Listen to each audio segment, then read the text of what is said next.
All right, it's my honor to introduce our panelists that are going to be here this evening speaking with us. Our first individual that we have, you've already got an introduction to, it's Mr. Nick Zarnecki. Nick, if you wave your hand, please, thank you. Nick has been in his current position as the Fairbanks North Star Borough Air Quality Manager since March of 2017. He has been working in the field of air quality for over 17 years. Prior to his position with the Borough, Nick worked as an air quality consultant. Nick also worked for the Wyoming Department of Environmental Quality, Air Quality Division as an engineer in the Compliance and Enforcement section. Nick received his bachelor's degree in mechanical engineering from University of Wyoming. Our next panelist is Miss Alice Edwards. Alice Edwards lives and works in Juneau, Alaska, and has 30 years of experience in the Alaska Department of Environmental Conservation. Ms. Edwards primarily worked in the Air Quality Division program, serving as the Division Director from 2018 to 2015 and from December 2018 to present. She serves as the Deputy Commissioner for the department from March of 2015 to November of 2018. Her work focused on air quality monitoring and community air quality planning. She has developed regulations and air quality control plans for carbon monoxide, particulate matter, and regional haze. She has participated in a number of multi-agency groups, including the Western States Air Resource Council, Western Region Air Partnership, Alaska Wildland Fire Coordination Group, and the Anchorage and Fairbanks, Alaska Metropolitan Planning Organizations. She has a BA from the University of Oregon in chemistry and biology and master's degree in public administration from the University of Alaska Southeast. Our next panelist is Mr. Krishna Visvanathan, and I apologize. I actually tried to say that ahead of time, but Krishna is with the EPA and is currently the Acting Director of Air and Radiation Division of Region 10 in Seattle. His prior roles in the EPA include being a principal advisor in EPA's Region 9 Air Office in San Francisco, California, and as a senior policy advisor and national program manager at the EPA's Office of Air and Radiation in EPA's headquarters. Krishna began his environmental career as an engineer and air quality modeler for the state of Idaho. Krishna also has previous management consultant and private sector executive experience in healthcare and IT. And today our moderator is a local favorite, Mr. Mike Paulin. Mike Paulin is a lifelong Alaskan and UIF graduate of biological sciences. He is an environmental consultant in the water and wastewater industry. Mike serves on the Governor's Water and Wastewater Advisory Board and is a member of the Fairbanks North Star Borough's Air Quality Control Commission, both during the IM program years and now during PM2.5. And I'm going to hand it over to Mr. Paulin to start off our panelists. Thank you. Thanks, Mike. Thank you, Mayor Ward. It's my honor to be here this evening, and with this very distinguished panel, we are going to have what I hope to be a very interesting and informative discussion. What this program is going to be tonight is in a moderated format. So what I would ask everybody to do is we are going to have the opportunity to pose questions to the group, but we're going to do it in writing. So we're going to have a couple of folks in the room that'll be bringing around clipboards with notepads. Brittany, go ahead and raise your hand in the back. And then Todd over here with the Borough are going to hand those out and collect them back and help muster those questions forward at the appropriate time. To open the discussion, what we're going to do is we're going to have I'm going to go ahead and pose some questions to the group, and we are going to allow them to answer and try and cover some of the basic ground of what's been happening in this very complex air quality program that we find ourselves in here in the Fairbanks North Star Borough. So with that, I would ask everybody to, if you wish to go ahead and pose a question, just raise your hand, and Brittany or Todd will come around and go ahead and give you one of the sheets to fill out. Okay, so what we'll begin with is the general category of question is how did we get here and why are we here? And so what I'd like to do is the first question I would like to pose is to our EPA representative, Krishna. Wood burning has occurred in the borough for over a century. Why did it only become a health issue in the past decade. This is where it gets on. Thank you, Mike. So we're going to pass this around a little bit. So EPA was formed by the Act of Congress in 1970, and it had charge to implement the laws that were either created or in place at that time, the Clean Air Act, Clean Water Act, Superfund, CERCLA, all those acts. So for Clean Air Act, one of the mandates from the Clean Air Act to the EPA was that based on the health science that we had at that time, and then later on a schedule that was fixed, that we look at 6 pollutants and look at what health effects there were, and make a study of, am I close enough? Okay, sorry. How the health effects were affecting individuals, look at the science, look at epidemiology studies, what were the effects of it, what levels were appropriate and protective of health for sensitive populations and general populations around the country. And then further, the schedule said that EPA will do this by an act of Congress every 5 years for those 6 pollutants. And 6 pollutants, you have dealt with one of them before, is carbon monoxide. And you've had a history of looking at the standards, working together as a community, and eventually succeeding in reducing carbon monoxide in Fairbanks and North Pole. And so PM, particulate matter, is one of those standards as pollutants that we had to look at. Originally, it was TSP. It was a total suspended particulate. It started out as a very large particle. Then it became a smaller and smaller fraction over time as research went on, because we found that the finer particles are the ones that actually get into your lungs and can chemically transform and actually affect not only sensitive populations, but also healthy people.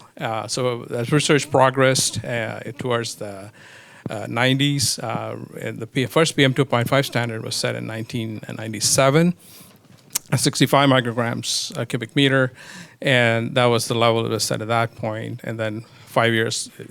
So even though Congress mandated that we set the standard for all these pollutants every 5 years, it hasn't happened every 5 years due to resource issues, various things, priorities that pulled us away from that schedule. So it happened roughly 5 years, maybe 7 years, maybe 8 years. So the next time we set a standard was in 2006. And that's when the research showed that PM2.5 particles, the really fine particles, were actually getting into people's airways and systems and affecting healthy people also. And especially with sensitive populations, what it does, if you have asthma or a respiratory issue, it really aggravates it and it creates health issues for you. There's even links to studies to mortality and that how much it reduces people's lifespans and things like that. For healthy people, how you feel it is a reduction in your performance. It affects how these particles go into your, they call it alveoli, inside your lungs.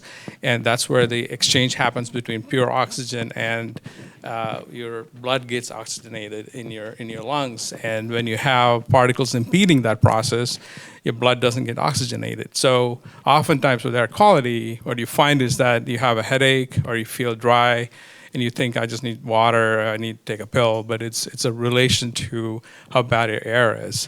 And then if you're a healthy individual, you're going outside to exert yourself, you're drawing in more oxygen, and it starts affecting you more, and your brain gets less oxygen or less high quality oxygenated blood, you actually start feeling dizzy or more advanced health effects. That's for the healthy individual. And for people who have other effects like asthma or respiratory issues, the effects are even more severe. So in 2006, the charge is for EPA to look at the latest health science, see if there are more studies, more progress being made, and understanding what the health effects are, and to also determine if the level that was set before is protective of the general population. And in 2006, it was found that the 65 level was not protective. We need to lower it to 35. So every 5 years, we have a mandate, unless Congress changes it, we have a mandate to look at all these 6 pollutants and set new standards. There have been times where we have left the standard alone because we felt that the studies said, it's protective. The level set previously was protective enough. So in 2000, when the standards change, the other parts of the Clean Air Act say that you then look at places around the country and see which places meet the standard or don't meet the standard and designate them as attainment or non-attainment. So that's what happened in 2000. After 2006, there's a certain time frame by which we do it, and I think it took 3 years for us to designate the Fairbanks area, along with several areas. There was about 7 areas in the immediate Northwest states, and then across the country there were over 30 or a large number of areas that were designated as not attaining the standard at that point. So that's what started this. So even if you've had practices before, our understanding of health science and our understanding of what affects people and the quality of life, if you have moved here for the quality of life of Alaska, you want to enjoy the area, it really is affecting the quality of life that you have, affecting mortality, affecting how much you go see a doctor when you have bad air events. So that's kind of the progression of how we ended up here. Good point to transition.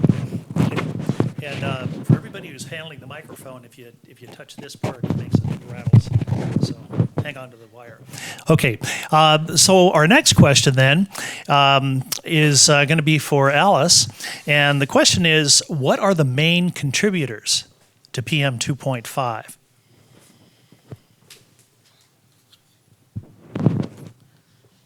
It's like a test, isn't it?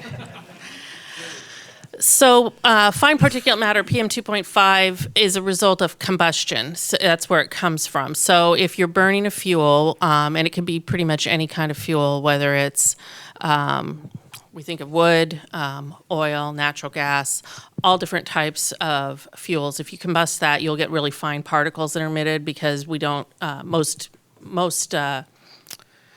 equipment that burns fuel doesn't burn completely. There's not complete combustion. So the byproduct of that is fine particulates, and that's a mixture of direct particles, carbon, elemental and organic carbon, as well as gases that can also form secondary particles in the atmosphere.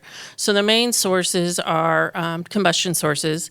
In this particular community, the work that we've done here over the years has suggested that the primary source of fine particles in this community tends to be space heating, primarily from solid fuel space heating, wood and coal space heating. But there are also components that we see on our monitors that relate to combustion of other sources, diesel for heating, also for other purposes. Transportation sources have an impact. Stationary sources, industrial sources can have an impact. So all of the sources in your community that burn fuel can contribute, but the primary, the largest contribution that we're seeing at our sites here in Fairbanks and North Pole is from solid fuel heating, primarily. Thank you. Okay, so our next question is going to be for Nick with the Borough here. We've had active programs going on in the Borough now for some time. So what have we done in the last 10 years, Nick? Let's see if I can do it. Oh, thank you, Mike. So there has been a lot of work that has been done over the past 10 years on this issue. As Krishna laid out, the basis of everything that's been done is to improve the health of the community. And as Alice noted, with the predominant source being residential wood heating, that has naturally been the focus of the areas that we want to control emissions, because that's where we're going to get the most improvement. And so over the past 10 years, DEC has is now working on their second state implementation plan, the first one being the moderate SIP.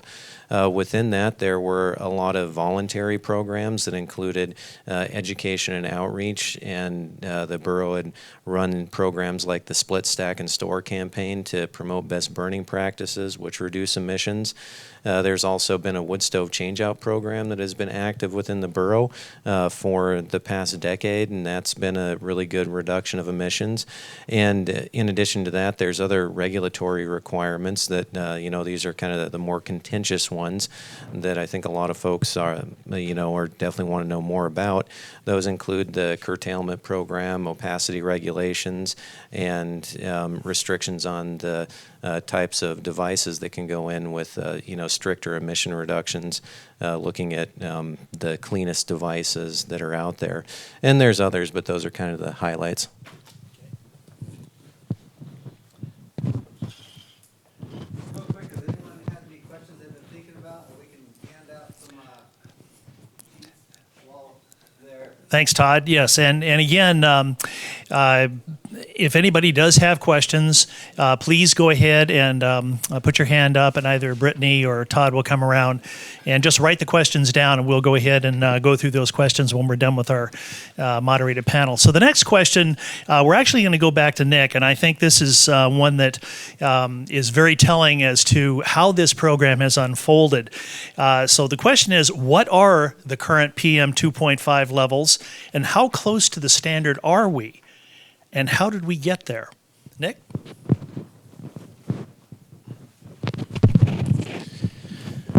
So I think we're going to pull up a quick slide here to illustrate it better than I can talk about this. And also, we do have a handout that's in front of everybody. We started out with design values, which are the number that we compare against the standard at 139. And as Krishna said, the standard was at 65, and then it was reduced down to 35.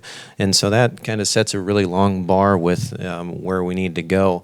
But as you can see from this chart on the right here, and I think a lot of folks are familiar with this chart, that light blue line on the right is we'll see if we get that back. There we go. There we go. All right, that light blue line on the right is the North Pole design value, and so that's at the Hearst Road monitor. And you can see the progress that has been made going from a design value of 139 down to 65. And so that represents the progress that has been made. In North Pole, we still have quite a ways to go to get to that 35 standard. And then there's also monitors in Fairbanks. Fairbanks had a little bit less of a challenge, and you can see that the Fairbanks monitors are close to attaining the standard right now. And what's been the biggest impact to those? Part of it is definitely due to favorable meteorology. Some of it's due to the curtailment program, the wood stove changeout program. Those are some of the things that we think are the biggest drivers in that. Of course, we don't know with certainty which control measure has added most to the benefit, but those are definitely some of the big drivers. Perfect. Thank you, Nick. Now, the next question we have is related to the stations at which this data has been compiled. We have air monitoring stations, and the question is, and I'm going to pose this first to Alice, and Nick can kick in as well.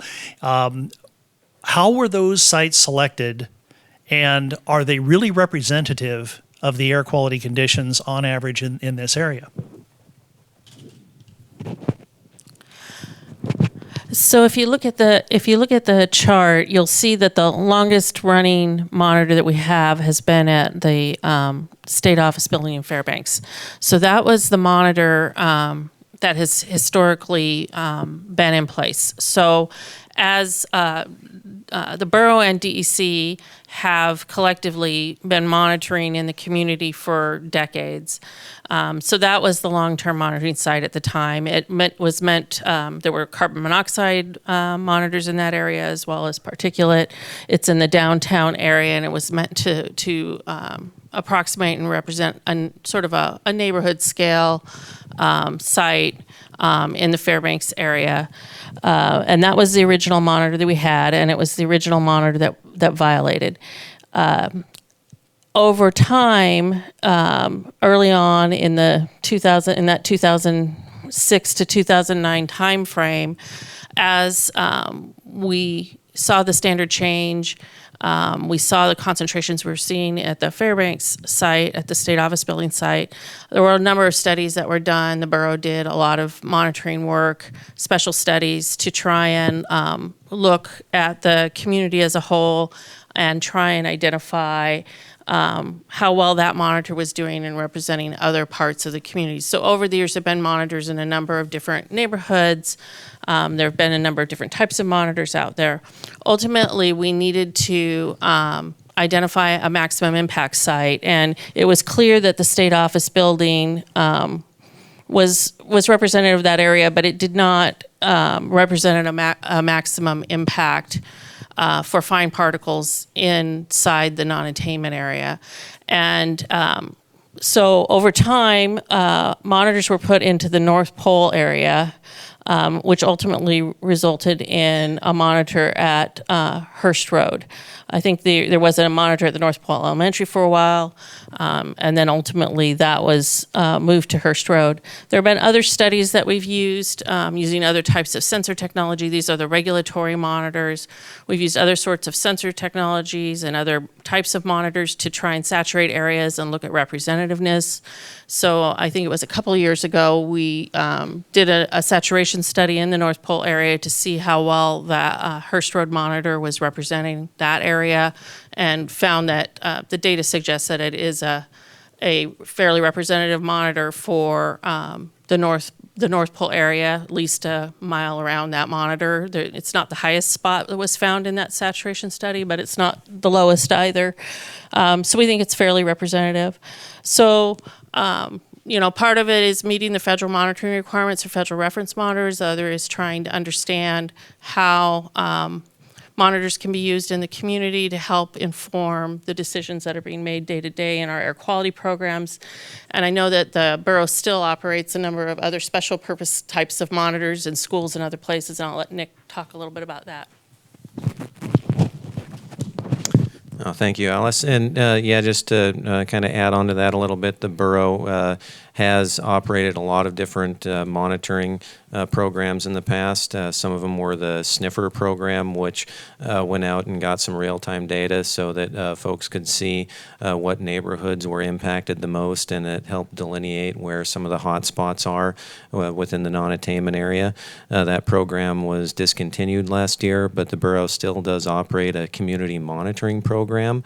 And the primary purpose of that is to, provide monitors at elementary schools where we know that young children are at, and young children are in particular sensitive to fine particulate pollution. And so it's to give, decision makers in the community the best data so that they can make decisions on a day-to-day basis that are health related. And the borough continues to operate that program. Thank you. So one of the things that's very much on the minds of folks here in the Fairbanks North Star Borough that are using solid fuel space heating is what regulations or what rules have been set in place for this coming winter for folks that are burning wood. Alice? So I can answer that. So this winter, you'll see as we start into this winter, you're going to see the same programs that you've seen in past winters. So the state is still operating. We'll be calling air quality alerts stage 1 and stage 2 air quality alerts for the different air quality zones in the area, and we'll be calling burn curtailments, burn bans as appropriate to those stage alerts. So those programs will be in place. We will have waivers again this winter for people. We'll be getting some more information out into the community, but you're going to be able to sign up through DEC We expect to hopefully have an online application process in early October for people to do that, to hopefully make it easier for people to sign up for waivers if they need one or qualify for one. Other programs will continue, so it'll be more of a continuation of the programs that you've seen over the last few winters. Last year we had the transition from the borough to DEC for some of these programs, but DEC will continue to implement those programs. The new plan isn't in place yet, so those requirements won't be coming in until after that's finalized. So we'll be starting off sort of where we left off last winter. We have dry wood requirements for burning dry wood, as well as the curtailments, opacity, other things. Those programs all remain in place. All right, thank you. So the next category of questions that'll more or less wrap up the initial presentation here, and then we'll get into the audience questions. Where are we going with this program? So the first question, analysis is going to be back to you. What is the status of the plan we call the Serious Plan? Of course, we've had a moderate state implementation plan, and now we're into the development of the serious implementation plan for failure to meet certain deadlines. So maybe you can explain where we're at with that. So where we're at, so many of you know we were out for public comment late spring and early summer. The comment period on the new air quality plan, the Serious Plan, closed in late July. And since that time, DEC has taken in all those comments. We've been sorting through them, going through them, reading them, looking at them, and working on laying out options for how to incorporate ideas that were raised through comments into the plan. So that's where we're at. We're in that responding to comment, considering comments and responding to comments process, where our goal is to get through that process, make some decisions. There's some legal review that needs to be done at the state, and then we're hoping to be in a position to have the plan final and submitted to EPA in the December timeframe. Okay, thank you. The next question then is going to involve perhaps some input from each member of the panel. So when and how will we reach attainment? And not sure what order. Krishna, you want to start? Okay. So that's so you've seen the progress you've made, the community has made in making progress towards reaching attainment levels of air quality. So when will you reach attainment? That's a good question. When you have to reach attainment is as soon as possible. The Clean Air Act says after you're designated, you have about 5 years to get to attainment. That's the outer limit. It says 5 years or before. And so the extent of it, so you've kind of tripped that and you've gone past that. And it's because it's a health issue. There are people in the community who are actually suffering from health. And as you know, we talked about sensitive populations, healthy people and children are suffering from air quality issues. It's a public health issue. There are some places in the country where we have to call healthcare emergency crises and things like that. So it's when you don't reach a certain level, then you get elevated to the next level of severity, which is where you are in serious, in the serious status. And so as quickly as possible is when you need to get there. How and when you get there is dependent on how well the community engages in the different measures that you can come up with. EPA likes to stay very far behind.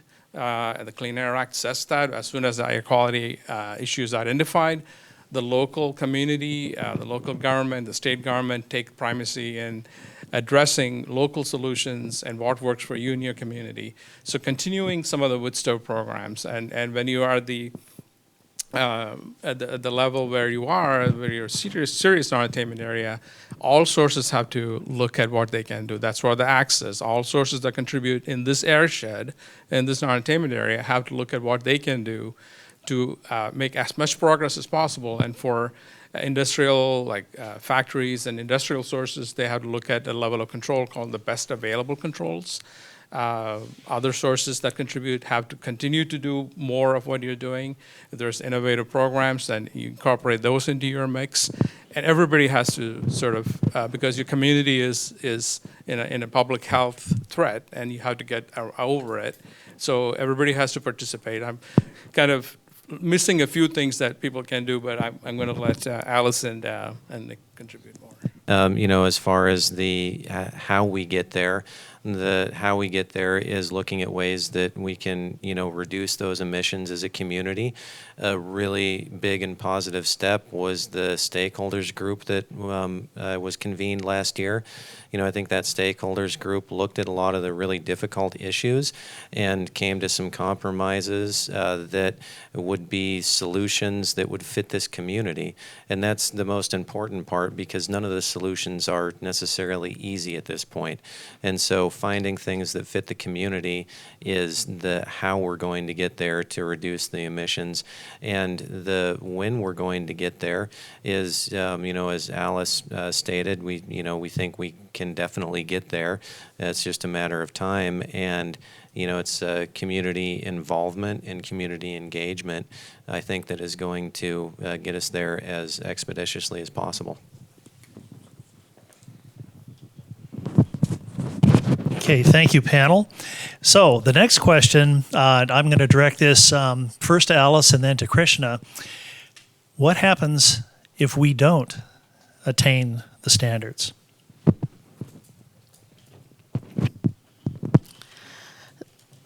So you're already seeing what happens when you don't attain the standard. So we had a moderate plan. We didn't attain the standard in that first 5 years. We were working on a serious plan we're supposed to attain in 2019. We know that that's not going to happen either. So really the first thing that happens when you fail to attain a standard is that this planning process continues, and you have to look at what other things can we do, what things haven't we done already, what else could be done to reduce emissions. And that's what we're doing. So we're doing that through the serious plan, looking forward. And then following this serious plan, we'll be taking on another plan where we're looking at having, under the Clean Air Act, the next step, which is really the final phase of planning in any non-attainment situation, is what we call it the 5% plan. But basically, it's a plan that's going to look at as Christian has said, we have to try and bring the area into attainment as quickly as we can. But under that requirement, we will look at trying to, we will reduce emissions 5% every year until we can bring ourselves all the way into attainment. And so we'll be working on that plan that will look out into the future. Hopefully, as we develop that plan, we're going to be able to fine tune and get a better feel for when that actual attainment date will be. We'll be able to take into consideration some of the progress that's already been made as we develop that plan, which I think will help us fine tune that horizon for when we come into attainment. But the real answer is if you fail to attain, we trigger additional measures. The plan always has some contingency measures in it if you fail to attain or you have some other failure to meet milestones within the plans. We trigger additional measures. We have to come back and look at what more we can do collectively to reduce emissions further.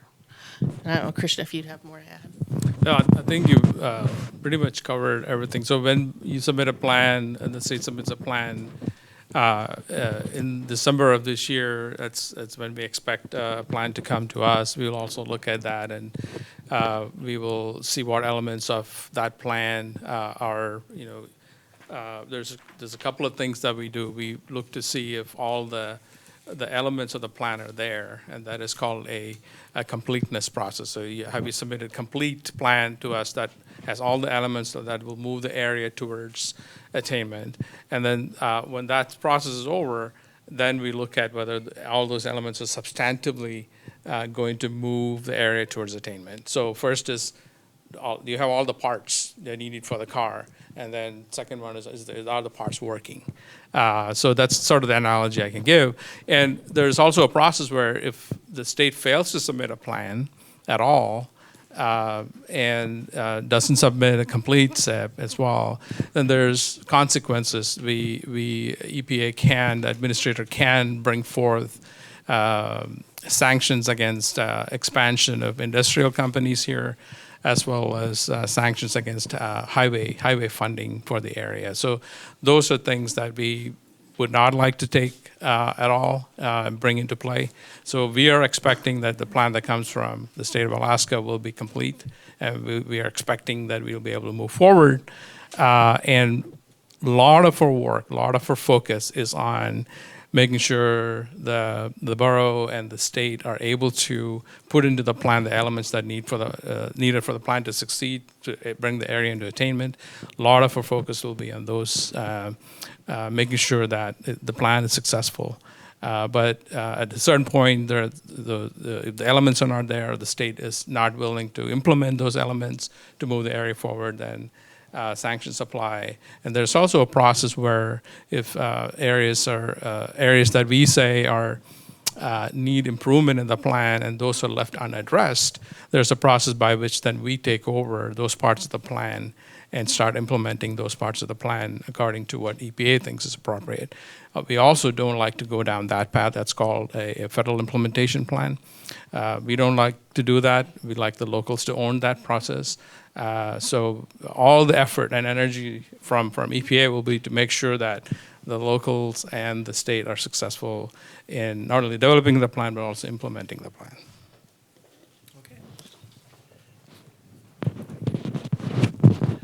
So thank you. I think I'm. Oh, good. We have more devices here. This is going to make this a little more effective. I believe probably everybody in this room knows that Alaskans tend to be, besides a rather independent lot, we are pretty much take action and pretty creative. So what I'd like to ask each one of the panelists is their final comment: how can our community get involved in helping to solve this problem? Krishna, I'll start with you. Sure. Should I use that mic? Yeah, just go ahead. She's recording. Oh, okay. All right. Sorry. For me, I think it is the involvement piece is about looking at what you can do personally, and there are certain things you can do personally to engage. Look at good wood burning practices. If you can see how that is, members of the community have been burning wood for generations. So there's always this thinking that, yes, I know how to do it, but please read and see if you can check yourself to see how wood burning practices are the most effective, and not let your money go up the stack. And engage in the community in promoting. Maybe your neighbor doesn't believe that this is needed, so think of promoting it that way, neighbor to neighbor. Also think of, one of the things that I always hear about is in rural areas in the United States that people move there for their independence and their way of life. Also, that is absolutely that is your right to do. You're also part of a community. So think of your neighbors and think of how you bring the community along in a very collaborative way. If there's ideas that you have, bring those forth as well. If there's ways that we can do things better, whether the way we are communicating information or presenting the science, if there's a way that we can do it better, please let us know.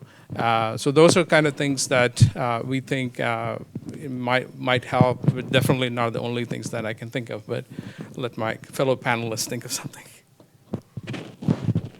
I think those are all really good points, and I really do think that with the pollution problems in this particular area, this is really, there's a lot of individual action that's needed in order to collectively get to where we need to be. So, as Krishna said, it may be ensuring that you're using your best burning practices, ensuring that you're using dry wood. If you use wood heat, for example, those are important. All of us, most of us drive vehicles. Plugging in your vehicle is less than 20 degrees. That's helpful to this problem. I would encourage people, some things that you can do. I would really encourage people to sign up for the to go to the DEC website and put yourself on the email list or the text list and get the air alerts so that you know what the air quality is in the community. We are all winter long calling air advisories and air alerts. We do them by the zones, the same zones that the borough has been using in North Pole and in Fairbanks. I think that's incredibly important, not only so that you know what sorts of requirements there might be related to burning, but also because you may want to take steps to protect yourself or your kids. And then spreading that word and what you know about the issue with your neighbors and trying to encourage other people to do their part, because it is a collective, community-wide effort that's needed to really bring the area into attainment. Okay, well, thank you, panel. We've hopefully set a pretty good framework, and appears to be so. We've got a lot of good questions. So one more thing that I did want to mention to the group here, and Nick sort of mentioned this already. I would like to thank you all for taking the time to come out tonight for this event, for your interest and for your participation in the community, and what really makes this program work and what gives us some hope for that graph on the wall up there will continue forward is you folks. So what we have now is some questions that have been forwarded by the group. And I'd like to go ahead and open with a question that involves a very exciting, at least I think it is, new technology. Although it's not new globally, it's relatively new here. And the topic is called electrostatic precipitators. ESPs are devices that can be retrofitted onto a solid fuel burning device, onto a stack. And then I've been proven to be, under test conditions so far, and where they've been used somewhat extensively in Europe, places like Switzerland and other countries, very effective at reducing PM2.5 and other particulate matter, PM10, for example. The question is very specific, though, and the question is, electrostatic precipitators could be the technology that gets us to attainment. However, if we are only allowed to burn 20 days, that's how many days we were not in stage 1 or 2 last year, how will we be able to get enough information to let us know how these devices are actually working? And a second piece of that, are there incentives that can be given to those who are willing to try this, either from the state or the EPA?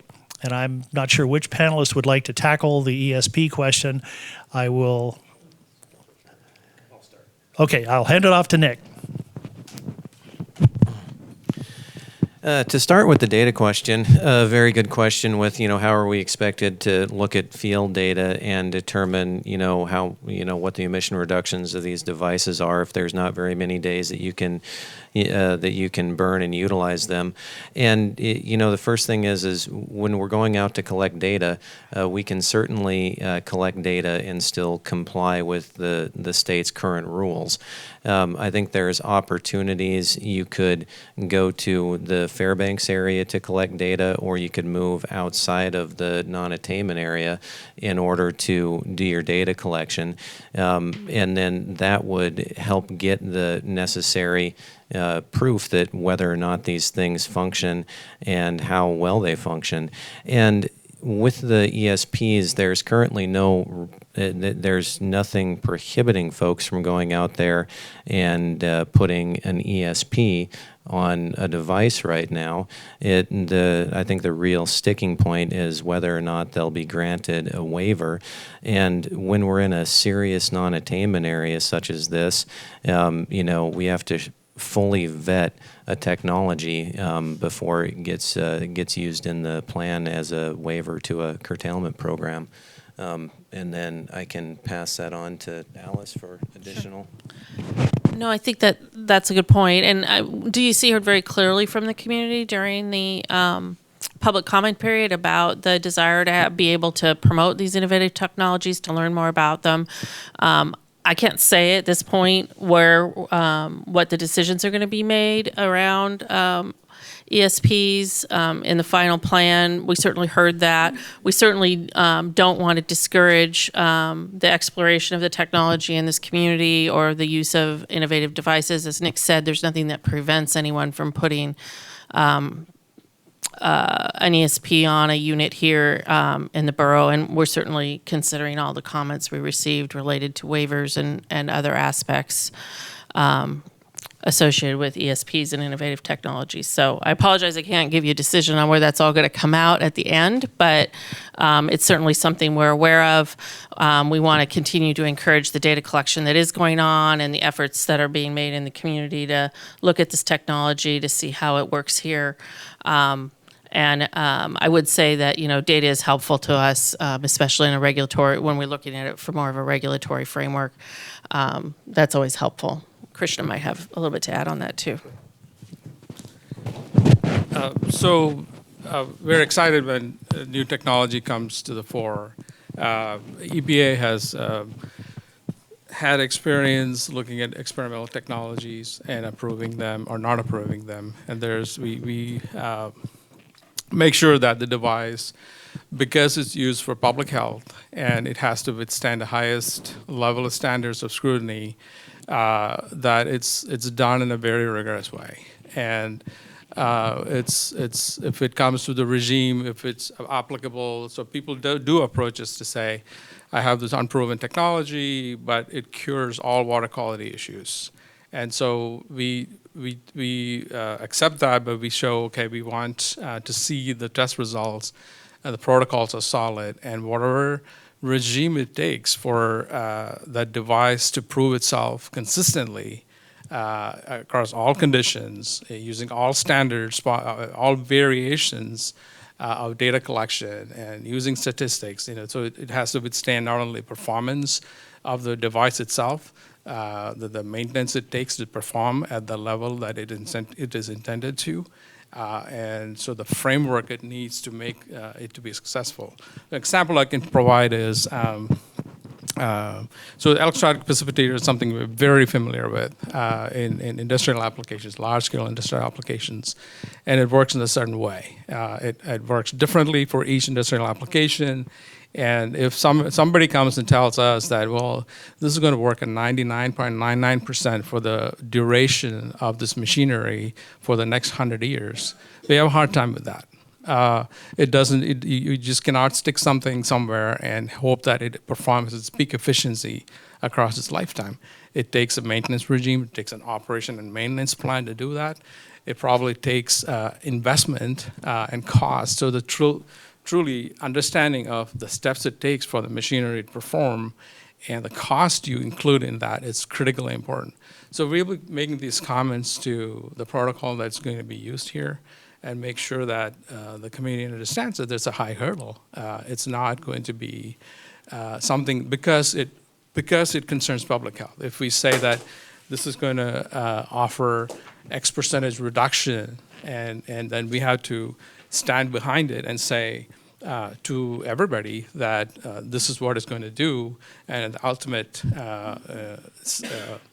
when we come to look at it, if it doesn't meet the standard, that's going to be a liability that we're going to answer to. So, and by we, I mean the citizens, to the citizens of the United States, and including the citizens of Alaska, including the citizens of Fairbanks. So there's challenges to that. There's no doubt when you have embarked on a new, testing out a new technology, and this is from 50 years of experience. So it is very challenging to prove in the community.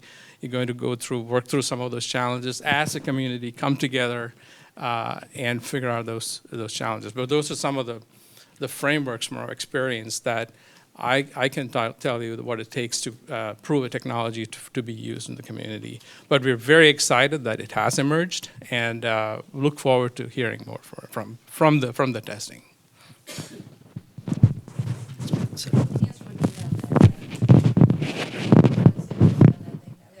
Oh, okay.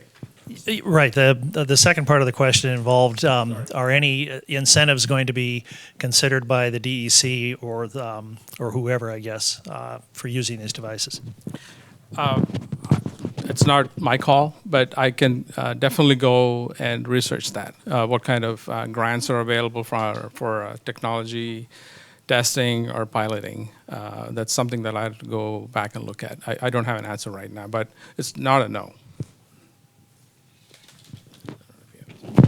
And I didn't say no either. I said that the DEC is actively considering all the comments we received. I just can't give you an answer today on what that answer is or what that looks like. So if you're looking for a definitive answer today, you're not going to get a definitive answer from DEC. I think the question is just misunderstood. All right. What I'm asking is that if individuals are willing to put out the money or to go, and put this on, would the DEC or EPA, right now there's no incentive to do it, you're just out the money and you're trying to make air cleaner. And just wondering whether the incentive could just, for the individual who decides to go this extra length to have clean air, could that possibly be looked at? So I'm not looking for grants and other monies, just for that individual, if there's something that could possibly be looked at. And I think that that is something that we are looking at in the context of the plan.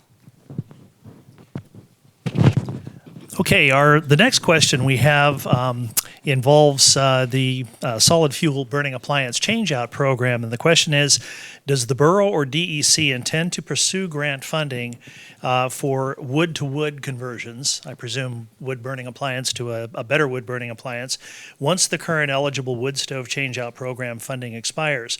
Or are we only pursuing funding to offset solid fuels with fossil fuel devices with deed restrictions? That sounds like a Nick question. That is true. That is where we are going with the wood stove changeout program. Currently, the new funding sources, we do go from solid fuel fired burning appliances, which are wood stoves, to other cleaner sources of fuel, which could include anything from the fossil fuel regimes, as mentioned, such as propane or natural gas or fuel oil, to other renewables that are cleaner, such as solar or battery backup systems, or even emergency power generators. The reason that the borough decided to do this is because this is ultimately an air quality program. It's not a program to replace and update all of the solid fuel burning appliances. And by moving to a cleaner source of fuel, we gain the biggest emission reductions for the dollar spent. And so it's an air quality program that we're after to make it the most efficient. The deed restriction part of the wood stove changeout program helps ensure that we get permanent emission reductions, which is a requirement of the federal funding. And so that part will continue.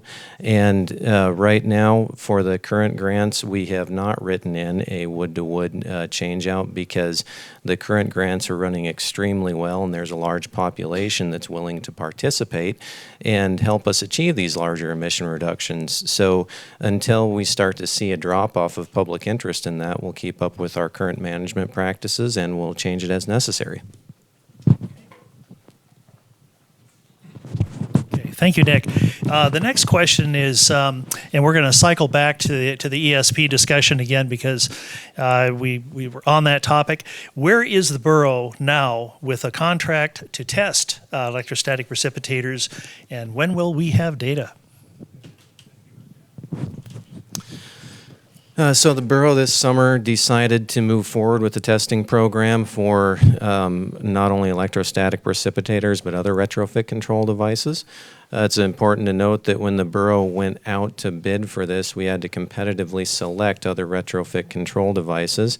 There's another add-on catalyst that came in at about 1/3 of the price, and so with our scoring matrix, we're going to test those devices as well. We got under contract with the testing laboratory as quickly as we can move through contracting within a government agency, which took us a couple of months. And we are under contract. We are actively working with ClearStack Labs to develop the final pieces of the protocol. We're collaboratively working with DEC and EPA to ensure that the protocol gives us exactly the numbers that we need, that they're going to buy off on them as quantifiable emission reductions for the SIP. We're working on procurement of all of the necessary devices. The portable field measurement, the testo devices have been procured and they're in the lab. We're working on getting all of the stoves out for the test stand. We see the first part of the testing starting in mid to late November, and we would probably have initial results to look at sometime at the end of January, February. Of course, I'll say that with the caveat that this is a very complex program and the schedule certainly can slip, but we're doing everything that we can to ensure that it doesn't. Step over here because I think you're going to get the next question again. It's the NIC Hour. This is a question related to that. So one of our audience asks, how many solid fuel devices would need to be replaced or modified in the non-attainment area for us to meet attainment? And they go on to say they thought it would take something in the order of $40 million. And could you mention what would be needed? That is a really good question, and I wish I had the answer to it. The part of the problem with, trying to define, how many devices need to be changed out or lowered is that we don't really have a good idea of how many devices are out there. And we don't know if there's pockets of devices that are, really concentrated in a single area.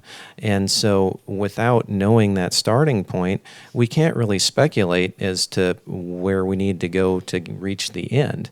Based on survey data, we estimate that there's somewhere around 13,000 solid fuel burning appliances out there. And, some of the older, dirtier devices need to be replaced. We do feel that wood burning can still continue and we can still reach attainment. But other than kind of giving those fuzzy parameters, I can't get any closer to a number out there. With regards to the $40 million, that was a number that was tossed around at the stakeholder group, and I still think that's a pretty valid estimate of the type of funding that we would need to complete the achievements of the wood stove changeout program and to get everything out there changed that we needed. And I don't know if the other panelists have anything else to add to that. So here's where I think the way in which we do estimates, although scientific, can be underestimates. There might be more devices in the borough than 13,000. So it is also difficult to predict. Okay, on a given day, you switch out 1,000 devices in this neighborhood. How is it going to affect air quality in this neighborhood? So it all depends on how air flows, and in this area of the country, it's very complex to predict that.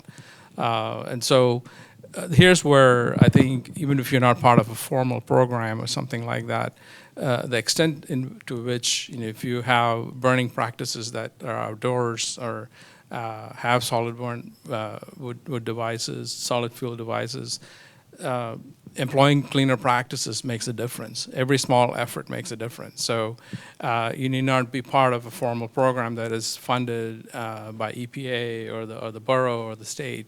So I think it's a difficult number to get a handle on to say off the 13,000, or let's say there's Fairbanks and North Pole have over 100,000 people. Let's say 50,000 solid fuel devices. Of those, what fraction of them, when you either burn clean or switch out, ends up attaining the standard? I don't know, but we do know the proof of that. If some of you participate, see what happens. And so this is very encouraging. So it may not be all 50,000 devices, but I don't know where, is it the 37,000 device that makes the magic number? I don't know. But this is why I say everybody's participation, even if not a complete, going into a liquid fuel environment where you have economics that you had to factor into it, a small change in your practice makes a difference. Okay, thank you. We're going to shift a little bit on the questions. We've had a number of questions come in that involve sort of the public health effects and other air quality issues. One of the audience is asking, what are other air quality contaminants outside of burning firewood that may cause serious health issues within the community the borough or ADC is looking at as a serious health risk and moving toward attainment? So we're talking about other possible contaminants. Anybody want to take a shot at that? I guess I'll try and take a shot at it. I mean, the primary focus here with fine particulates, we don't just focus on just direct particle emissions. We also look at secondary formation from other what we call precursor pollutants. That includes sulfur dioxide, nitrogen oxides, volatile organic compounds, ammonia. All of these are pollutants that are emitted through combustion that can combine and form secondary particles in the area. So in the air. So there are other pollutants of concern. So we don't just look at just pure directly emitted particulate matter. We also look at a suite of what are gaseous pollutants that can ultimately form particles as well. I don't know if, I'm not sure if that totally answers the question, but. There's a couple of things to add. So we started looking at what could form PM as well. And when you have reactions in the air that ends up, it could go into your respiratory system and react in your respiratory system. So we're continuing to study those. Some of the initial look that we've had of what has happened in this area from the 2015 to 2018, is that right, Nicole? That's when we looked at the bend map data. Initial look at what we found is that there's a reduction in the mortality rates in this area with data from this community. So improving air quality has some mortality effects. We are also looking at other secondary health effects that are beneficial by reducing pollution levels. We're still in the preliminary phases of that, but when we have numbers to share, we will bring that back to the community. So there's positive correlation to reducing air quality, and that's proven by actual numbers from this community. And so in terms of what other organics there are, what other pollutants there are, I think we are aware of SO2 has its own standard. NO2 has its own standard because they also directly affect people's ability to breathe and affect the quality of life. Of course, when you also have different kinds of wood, they have volatile organics in it. And so there are some of them could be what we call polyaromatic hydrocarbons. Those are, they have more complicated effects. It's harder to study, but definitely I have heard some interest from the research community wanting to study that. So that's a lot of work still to be done there. Okay. It's a busy field. So Krishna, probably back to you here. Does the EPA expect to revise, possibly reduce the existing PM 2.5 standard? If so, how might this impact communities such as Fairbanks? So as I initially started out saying, our mandate from Congress is to look at all these 6 pollutants every 5 years and see if the current level is protective of public health or not, of the general population and sensitive population. So for PM, the next standard review is supposed to conclude December 2020. So yes, we will be looking at that. Just last month, we invited public comment on the initial staff proposal on looking at both the annual and the 24-hour standards. And I just passed that on to both the borough and the state to look at and comment about your implementation experience and make public comments on EPA's process. The proposal for that standard will come out, the plan this December, and the final will be next December. So please get engaged now as a community to comment as leaders and engage citizens of the community to make sure that the administrator of EPA takes into account your input as he looks at the decision. So the way the process works is that there's a science process. There's a science process that EPA staff look at. There's a Clean Air Scientific Advisory Committee that is populated by the president, the administrator, and they look at what the science is and recommend something to the administrator. The administrator then looks at everything, the broad set of comments he gets from the citizens of the U.S. and makes a decision as to where to, how to weigh that input and make a final decision. So that's something that I highly encourage that you look at and get involved in that process. Can I add on to that? Yeah. So I guess, as Krishna said, they're just in the first part of this process with this staff report. That I think it's the staff report is what it's called. So they're taking comment on that now, and I often hear from people in the community about the health standards and their concerns with the health standards or the science or other aspects of the actual setting of the standards. And that's not something that the setting of the standards is something that the state adopts later, but that's a federal rulemaking. So this is an opportunity that you all have, to the extent that you have interest, to the extent that you have knowledge, that you have input that you want to make. This is the first place. And so, I mean, I always encourage people to take advantage of the opportunities that you do get to comment, not only at the local level and the state level, but also at the federal level. So this is an opportunity for all of you, and I just want to encourage you all to take advantage of it if you have an interest in doing so. Alice, this will possibly be a question back to you again. Can the stipulations, the requirements, be modified if the air quality standard is attained?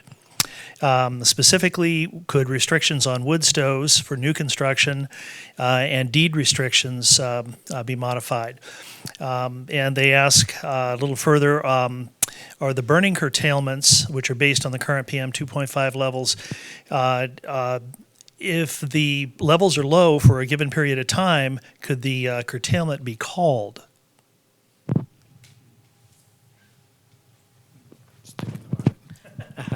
I'm not quite sure I followed the end of the question, but I'll take a stab at the first part first. So typically what happens when a community comes into attainment with a standard, and you saw this with your carbon monoxide plan, and I'll use that as an example. So when a community comes into attainment with a standard, the next plan we do, because there's always another plan, right? So we have to do a maintenance plan. So when you come into attainment with a standard, then we work with the community and we can develop a maintenance plan. Once you've attained and you're in a maintenance status, we have to demonstrate that we can continue to maintain the standard out into the future for two 10-year periods. So, but at that point, we have the opportunity to revisit control strategies. And if we can demonstrate that that we can maintain the standard out into the future and remove some controls and still maintain the standard, that's the opportunity that we have at that point to try and do that. All of those measures then become essentially contingency measures to that maintenance plan that can be re-triggered if for some reason we violated the standard again. But the answer to the question is, could something change once we attain? The answer is yes, but only to the extent that we can continue to demonstrate out into the future that that the standard will continue to be maintained. Now, the example I can give you is in the context of your carbon monoxide plan. As vehicle technology got better and cleaner and over time and other things in the community plugging in, other things were put into place, you had a vehicle inspection and maintenance program.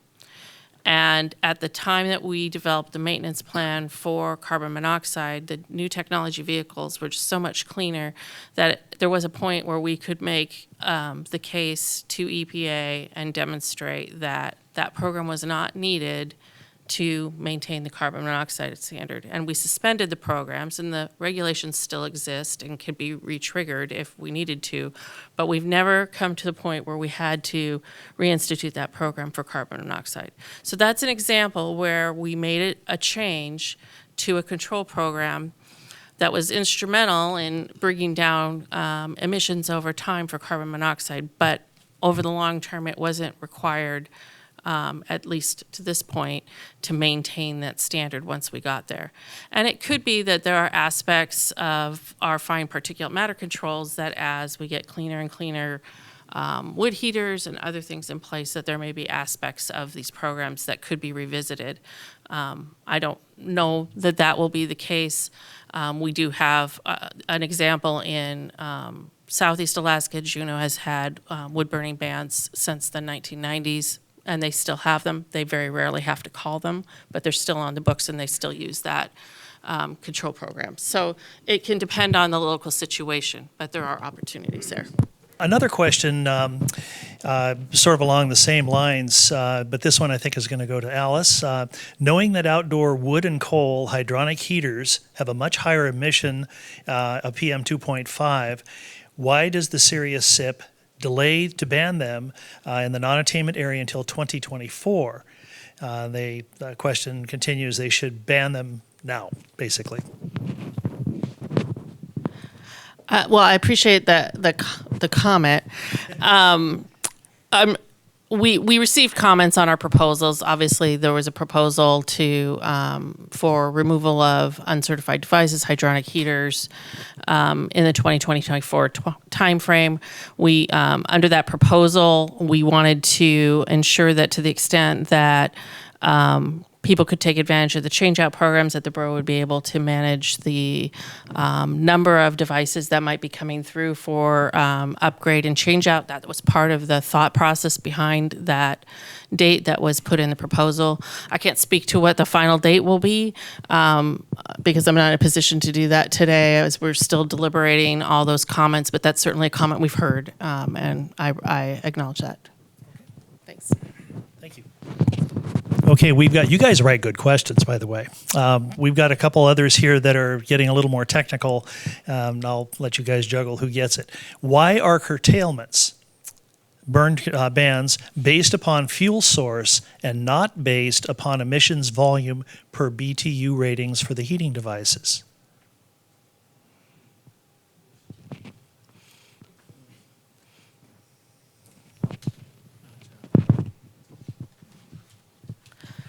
So I think the question, if I'm understanding the question, is when we call an alert, a wood burning ban, then wood devices are required to shut down, or solid fuel devices are required to shut down wood and coal. I think maybe the question is, are all those devices being treated equally? At this point, all the devices are, in essence, being treated somewhat equally. There are differences with some of the state waivers that could be provided for stage alerts, but I'm not sure. I'm not sure the alerts are based on the air quality conditions, and then apply to the suite of heating devices that are out there. So I'm not sure that any particular heating device is being treated that differently, other than through the waiver program, through the stage alerts, which are allowing, I think on stage 1, are allowing some of the cleanest devices to continue to burn. Yeah, I think part of how from the very beginning, when we call the amount of emissions that comes out from a device per hour of use, or the terms you get out of it, it's called emission factor. And when you look at some solid fuel devices that are untreated or not EPA certified, they tend to be some of the ones that produce the highest level of pollution. And so for a unit level of heating that you get from the device, the amount of pollution that comes out is higher. So I don't think the policy is created to differentiate between treat different devices differently, but it ends up being that they're cleaner. I just wanted to add one thing that popped into my head. The other thing that I would point out is that even the cleanest burning devices, if people don't use them properly, can emit a lot of emission. So it's important that, when we are calling curtailments, even, you could have a 2 gram per hour stove, and if you're burning wet wood, or you're not burning it, it's not installed correctly, or there's other problems with it, you could be emitting a lot more emissions than you might expect from a clean burning stove. So that is another aspect of this, is not just obviously what the BTU rating or the grams per hour, the emission factor is for any particular stove. Obviously, we hope that cleaner burning stoves, pellet stoves, are going to perform better in the real world. But there is a real world aspect to this as well, and collectively we don't always know that the best burning stoves are always going to be the best burning stoves. And, another piece, the borough obviously isn't operating a curtailment program anymore. That has fallen to the state after the passage of Proposition 4. But when the borough did run it, when you're looking at things like this, you have to work within the resources that the agency has, and also within the framework that's provided by the federal government. And part of it is that these devices are certified on a grams per hour basis. And so the federal government has a certification process that gives us a benchmark to go off of at the state and the borough level. And, the pound per million BTU, the emission rate basis, while it does present a good argument, there's no certification process to build off of at the federal level that goes off of that. And the state and the borough aren't necessarily resourced to go through and develop the certifications that are required to, build a program off of those numbers. And so part of that is, we just have to work with the data and the certification processes that are already existing instead of reinventing the wheel. So when we develop the emission factors, and some of the instruments that we tested and developed certifications for are pretty old. And so with wood burning devices, because it's used extensively across the country, not only in Fairbanks, in the northeastern United States, there's areas in Northern California and Oregon that use wood burning devices. They have challenges as well with air quality. Intermountain West areas have challenges with air quality. So we continually look at improving the emission factors, the standards by which that communities have to go by to set what the thresholds are. So a lot of times it is that creates that threshold.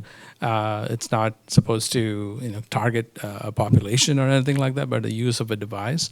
And if there's better data that says that a certain device is for a certain amount of heat produced, that it's actually now proving to be lower and lower. Take it through the certification process, put it on our list. We'll develop an emission factor for it, and then that becomes part of what is available for states and local agencies. A lot of times, it is a challenge for state and local agencies to develop that process, the certification process. It's a challenge for us, but we've been doing that for a number of years. We have a process by which we do it, and you're free to comment on the process that we have too. I believe this is probably going to be an Alice question. What is the ADEC banking on to achieve a 5% reduction this winter?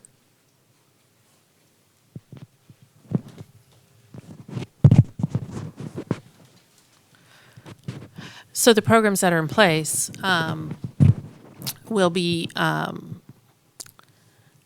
we have our existing programs that are in place. They are providing emission reductions, and we are also getting, continuing to get change-outs through the borough change-out program. So there are actual changes that are happening in the community that we need to track, and that's where the 5% will come from for these initial years. Are these programs that are coming into place, and the new programs that are coming into place will, as those come into place, and we should continue to see emission reductions drop with these programs.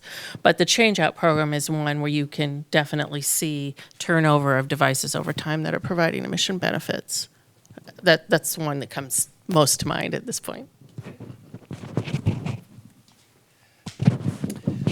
Okay, this is a fairly technical question. I'm not sure if we actually have an answer, but one of our audience asked, what is the net BTU cost of green wood as compared to seasoned wood? I presume that's burning them. And a related question, what is the net cost comparison between number 2 and number 1 fuel? Anybody care to tackle that, or does somebody need to look? Somebody needs to Google that one, I think. Nick? Not happening. Okay. All right. Okay. Good question. Can I have you hold that for just a second? Yes, yes. Yeah, very good question. You guys said you guys come up with good questions.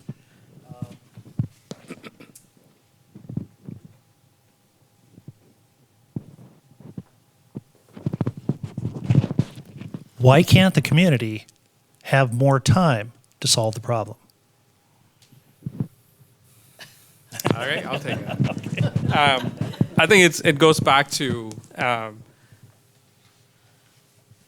what we started out with earlier, the public health issue and how quickly you have to come into attainment because it's a public health issue. And we are expecting that through your efforts, the boroughs and the states and the community's efforts, you'll come to attainment as expeditiously as possible, and we fully expect that that'll happen before 2029, as Alice and Nick were mentioning. That is the primary reason why the Clean Air Act specifies that the community will come into attainment as quickly as possible to address the public health issue.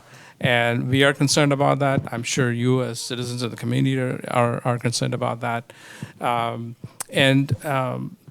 We want to provide, to be practical, to balance it out on the other side, have reasonable amount for the community and the agencies involved to come up with a durable solution that works for you for the long term.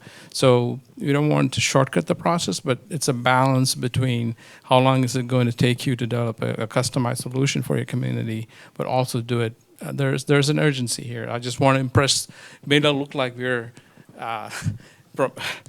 all animated about it, but there's an urgency here. There is a public health issue. So that is the fundamental reason why that we want you to come into your public health status as quickly as possible. The practical reasons why the state wants to make the planning successful, make the implementation successful. They don't want EPA to take on things. So that is a practical issue. There's also the amount of dollars that have been spent on developing this plan and implementing this plan. They want to sort of move on to the next public health issue there is. So there's several practical issues, but those is kind of a balance of things that we are looking at. Right. So we're working in, as Commissioner said, we're working in a federal framework, which requires us to take certain actions. That's the law. That's what Congress passed. There are requirements that have grown out of the Clean Air Act through the EPA regulations that the state is obligated to fulfill. So we don't have the time. We don't have we don't have a lot of time. We've been working on this issue for a long time. People in the community have been wanting progress. They want progress faster. Other people want time to let the controls work. There is a balance here. This is a solution. The solutions require engagement at the community level, at the individual level. We want to, we're trying to find that balance and move the process forward. But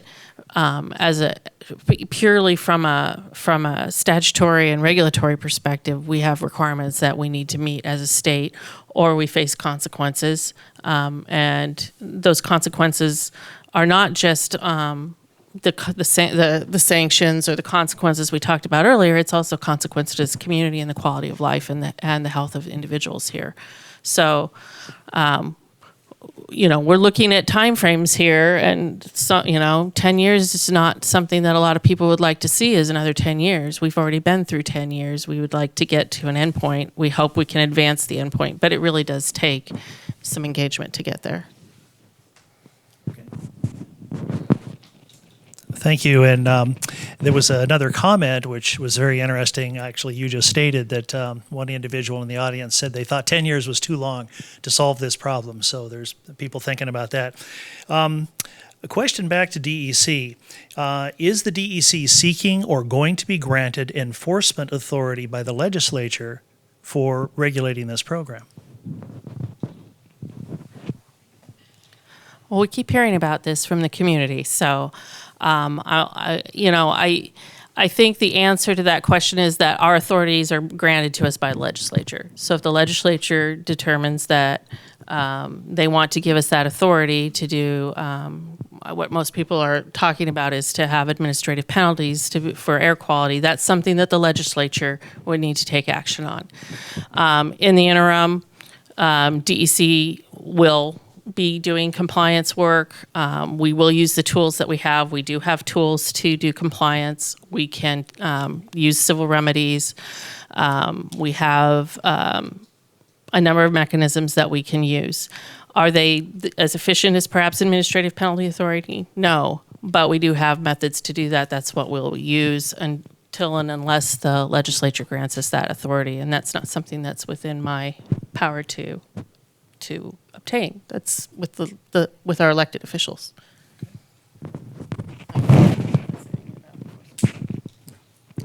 Okay, thank you. Okay, there's very different questions. One of the audience asks, essentially, we've had something in the magnitude of 10 million or more spent on the wood stove change-out program. Will people at some point be compensated for the illnesses caused or exacerbated by very poor air quality in this area?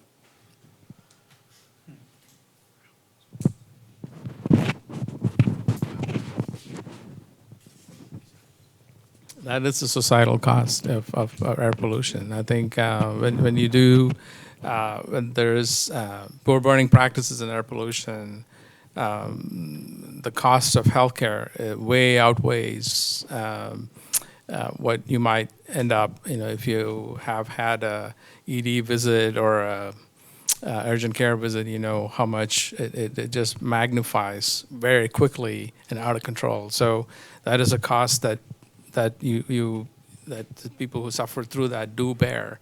I don't have a very good answer to that. That's what we're trying to minimize is the exposure to that kind of environmental quality, poor environmental quality, and the exposure and the length at which you're exposed. So I don't have an answer to whether we have ever come across a community which asks for compensation back for the health effects that have happened.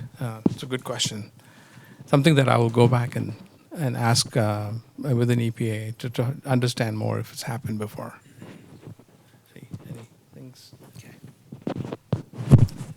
Thank you. And cycling back to Alice again, the question is, has ADEC asked the legislature for citation authority? And if not, why not?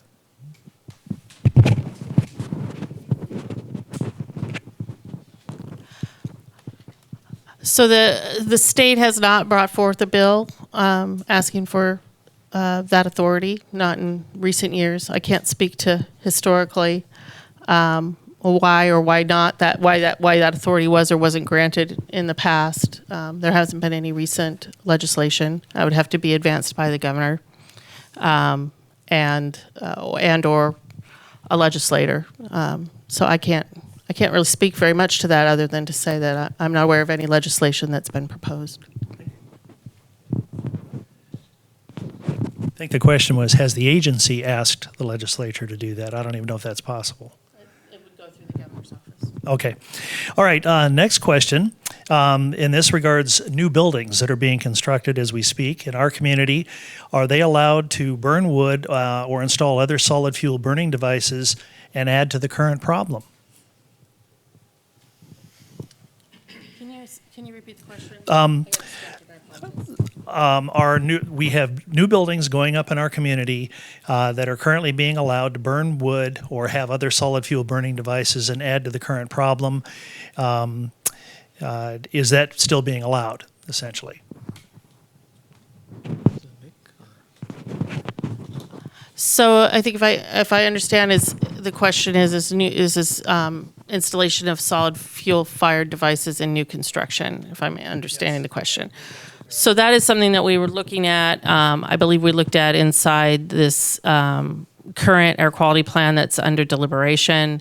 I believe that we proposed, and somebody can correct me from my staff if I'm wrong. I believe that one of the proposals was that at a minimum, there would be no new construction that would have solid fuel fired as the sole source of heat. So it would still be allowed as a supplemental source of heat, but not a unit, not as a sole source of heat. I think there was a minor exception for some small cabins on large lots. A small cabin on a large lot.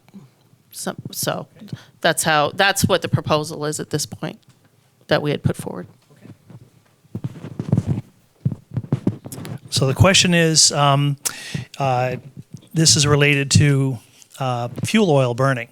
Does the burning of home heating oil cause the formation of PM2.5 particles in the non-attainment area? And related to that, why must the burning of home heating oil be regulated?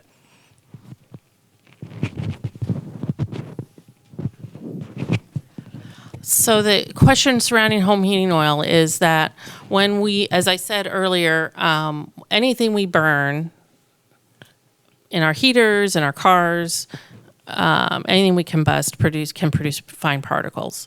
In the case of home heating, it does produce fine particles. It is a source of fine particles.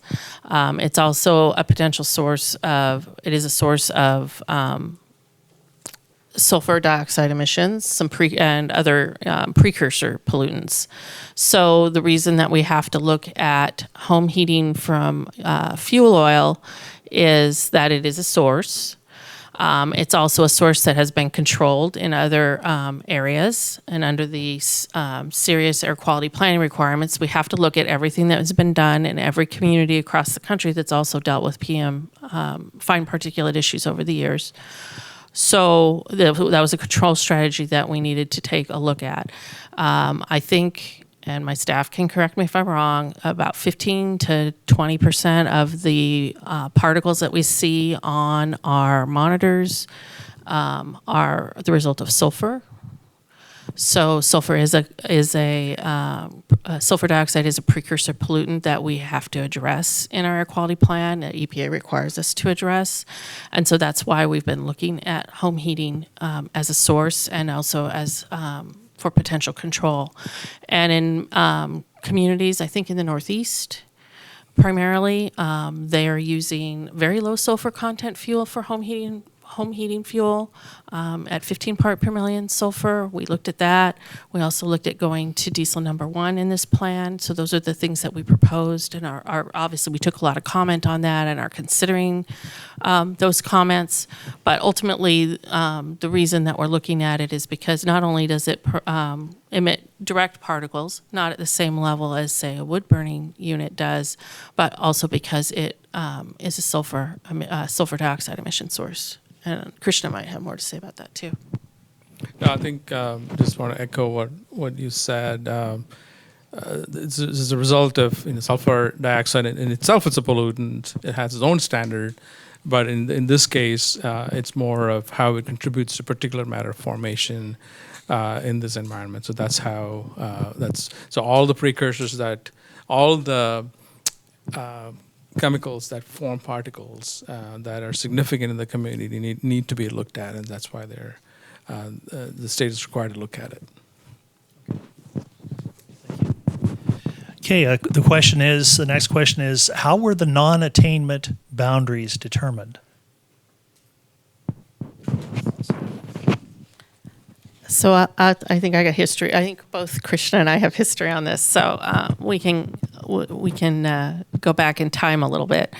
So the way EPA designates boundaries for the non-attainment area, the first one, they set a new standard and they find an area, monitor an area that's in violation, which is what occurred in the case of the state office building monitor in Fairbanks.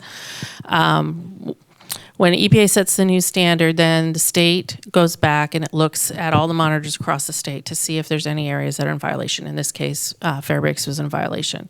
So then the state makes a recommendation to EPA on a boundary based on the information that they have, and there were 8 or 9 factors, I believe, different factors that we had to look at, everything from meteorology to emission sources, air pollution data, all sorts of different things. I think there were 8 or 9 factors that we had to analyze. And we recommended a boundary. So the department did that. I want to say that was in the, I can't remember what time frame that we did the initial recommendation.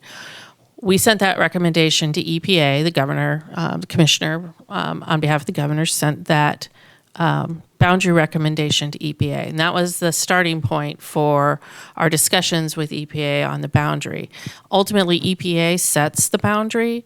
So, and typically, and Krishna can speak to this for EPA, but typically what we've found is that EPA will, they're looking at all the areas across the whole country. So often they will use a jurisdictional boundary. In many places it'll be a county or multiple counties or a metropolitan statistical area. In the case of the Fairbanks area, we recommend a relatively small non-attainment boundary for a number of different reasons, which we attempted to justify and provide data to EPA on. We got a response back that suggested that the whole borough, the entire borough, be designated as non-attainment. We bent back and developed more data and more information and submitted that to EPA. And ultimately, EPA made the boundary smaller to what it is today. We were able to, and basically the boundary is meant to comprise the entire area that they believe to be in violation, as well as areas that may be contributing to that. We were able to have some success in excluding the Eielson Air Force Base from the non-attainment area based on some meteorology and data that we had. But, for example, people often wonder why Goldstream Valley is included, and that was because at the time, the data we had suggested that there may be airflow from the Goldstream Valley down into the non-attainment area. So we didn't have enough data to exclude that area. But it's a very data-driven process. We had to provide a lot of information to EPA to try and justify the size of the area. But it's a negotiation, and ultimately it's EPA's decision on what the boundary actually is. The humorous part is that we had to explain to folks back east that the Fairbanks North Shore Borough is about the size of the state of Rhode Island. So the initial starting point was, and initial starting point for them was, well, this county and then surrounding counties around it. So if you look at the boroughs around Fairbanks, North Shore Borough, that would be the entire eastern seaboard kind of area. So we had to have that kind of discussion, and then finally we're able to whittle down to a more sensible area where we thought there is health exposure as well as it's contributing to health exposure in those communities. So yeah, it's an interesting process. Okay, this might be a Nick question. The question is, the Dale Road area and the Nordale School area are extreme PM2.5 hotspots in Fairbanks. Are those areas improving in air quality?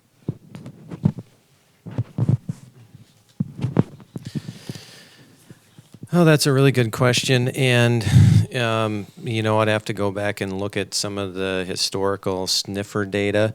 We, have some of that we could look at to see if they're improving. And I don't know off the top of my head if they are or not improving. I do know that that particular area is identified as a hotspot, and I agree that it is a very highly polluted area. And one of the things that we do is we actively prioritize that area for the wood stove changeout program right now. But unfortunately, we don't have any specific monitoring to be able to answer that question more directly.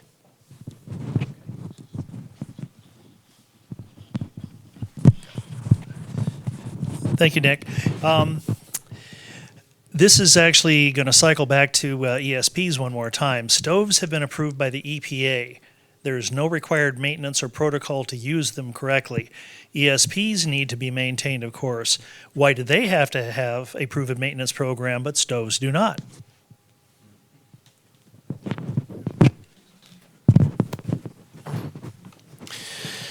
Yeah, it's a very good question. And first off, ESPs do not have to have a maintenance program. You can go out and purchase an ESP, and you can install it and run it without a maintenance program right now, no problem.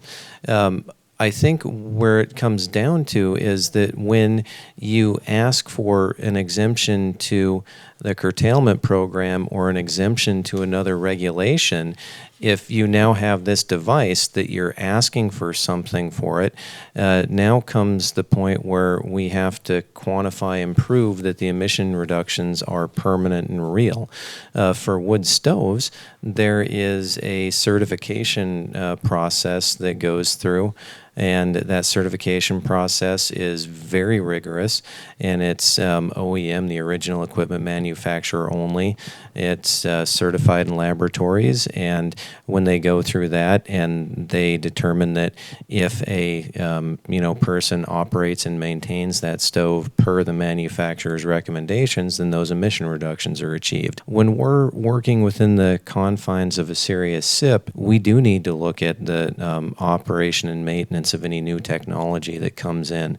And so there is a little bit of extra scrutiny when you're asking for relaxation to the rules.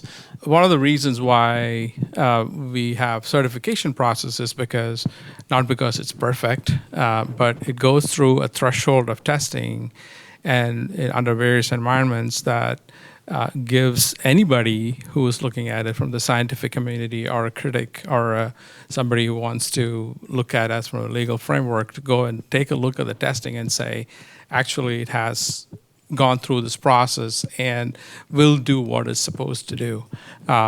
If we are to approve a device without that kind of rigor in the testing, it is very possible that, and we have experienced this on and on in our planning in the last 50 years, is that if we do that, somebody can challenge this and come up with alternative results, and then all of a sudden this community is back where you are now.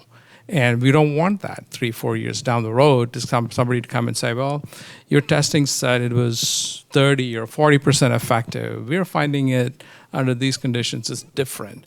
And so we need to be able to stand behind that testing. And so it is challenging. It is not easy. So, and the reason why is because we want sustainable, we want you to take an effort, and for that effort to stick and not come back over and over, redo it.